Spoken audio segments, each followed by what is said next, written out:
বন্ধুরা, আজকে আমরা কথা বলবো বিশ্বের বিখ্যাত গাড়ি তৈরির কোম্পানি বুগাটি সম্পর্কে, যেটি পুরো পৃথিবীতেই বিখ্যাত হাই কোয়ালিটির গাড়িগুলির জন্য।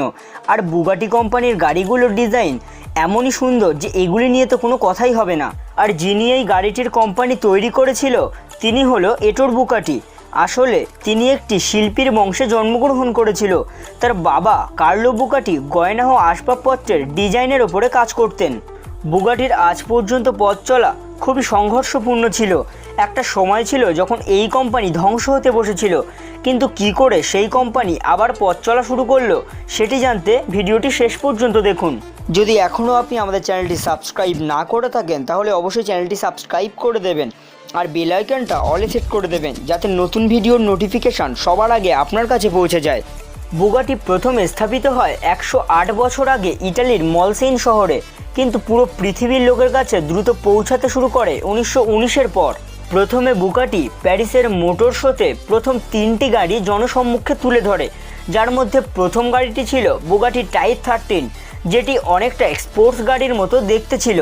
আর বাকি দুটি গাড়ি ছিল টাইপ 22 এবং টাইপ 23।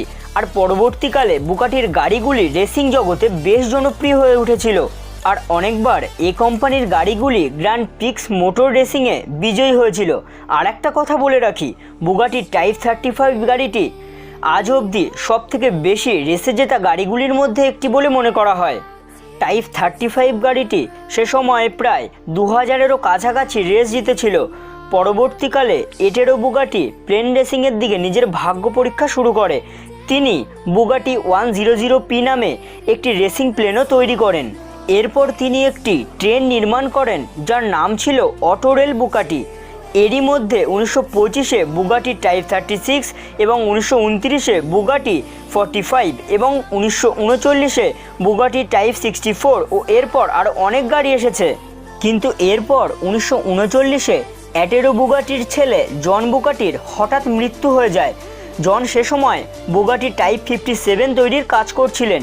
এই ঘটনার পর এটেরো বুগাটি খুব ভেঙে পড়েছিলেন। এরপর দ্বিতীয় বিশ্বযুদ্ধের শেষ হতে হতেই বুগাটি কোম্পানি প্রচণ্ড ক্ষতির সম্মুখীন হয়। এই ক্ষতি থেকে বাঁচার জন্য এটেরো বুগাটি একটি গাড়ির নতুন সিরিজ তৈরি করার সিদ্ধান্ত নেয় এবং টাইপ 73 মডেলটি তৈরি করে। 1947-এ এটেরো বুগাটির মৃত্যু হয়ে যায়। এরপর কোম্পানির পরিস্থিতি আরও খারাপ হয়ে পড়ে। যে কোম্পানিটি একসময় প্রচণ্ড জনপ্রিয় ছিল সেই কোম্পানিটি ধ্বংস হতে শুরু করে। এরপর কোম্পানি গাড়ি তৈরিও বন্ধ করে দেয়। এরপর 1987-তে ইটালিয়ান ব্যবসায়ী রোমানো বুগাটি কোম্পানিটি কিনে নেয়। তারপর 1988-তে ইটালিয়ান শহর মেডেনায় বুগাটির প্ল্যান্ট তৈরি করেন। আর এরপর থেকেই বুগাটির নতুন আসতে চলেছে এমন গাড়িগুলি নিয়ে চারিদিকে চর্চা শুরু হয়ে যায়। আর এই প্ল্যান্টে তৈরি প্রথম গাড়িটি হলো বুগাটি EB100 GT। পরবর্তীতে 1998-তে ভলক্সওয়াগন বুগাটি কোম্পানিটিকে কিনে নেয়।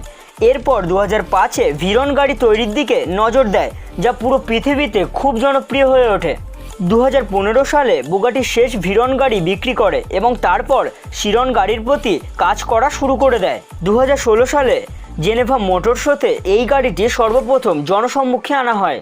আশা করি বুগাটি কোম্পানির এই গাড়ির তথ্যগুলি আপনাদের সকলেরই ভালো লেগেছে। এই তথ্যগুলির মধ্যে যেটি আপনার সবথেকে ভালো লেগেছে সেটি অবশ্যই আমাদের কমেন্ট বক্সে জানাতে ভুলবেন না।